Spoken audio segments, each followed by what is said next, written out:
ఉద్యోగులకు పెన్షన్స్‌కి స్వాగతం, సుస్వాగతం. ఉద్యోగులకు గుడ్ న్యూస్. త్వరలో 2 డీఏలు. ఉద్యోగుల సమస్యల పరిష్కారానికి రాష్ట్ర ప్రభుత్వం కసరత్తు చేస్తా ఉంది. ఉద్యోగ సంఘాల అభ్యర్థన మేరకు పెండింగ్‌లో ఉన్న డీఏలలో 2 డీఏలు చెల్లించేందుకు నిర్ణయించినట్లు సమాచారం. ఉద్యోగుల రిటైర్మెంట్ రోజునే బెనిఫిట్స్‌లో కొంత మొత్తం చెల్లించినట్లు తెలిసింది. త్రిసభ్య కమిటీ నివేదిక ప్రకారం సమాలోచనలు చేస్తున్నట్లు సమాచారం.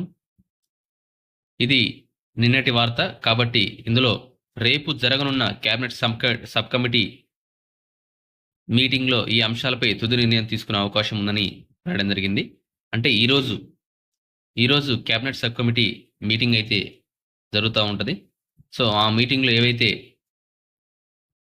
నిర్ణయాలు తీసుకుంటారో వాటిని జూన్ 2వ తారీఖున అఫీషియల్‌గా అనౌన్స్ చేయడం జరుగుతుంది. చూడాలి, వెయిట్ చేద్దాం. ఇది ఈరోజు వార్త. మొదటిసారిగా ఛానల్ చూసిన వాళ్ళు తప్పకుండా సబ్స్క్రైబ్ చేసుకోండి, లైక్ చేయండి, షేర్ చేయండి.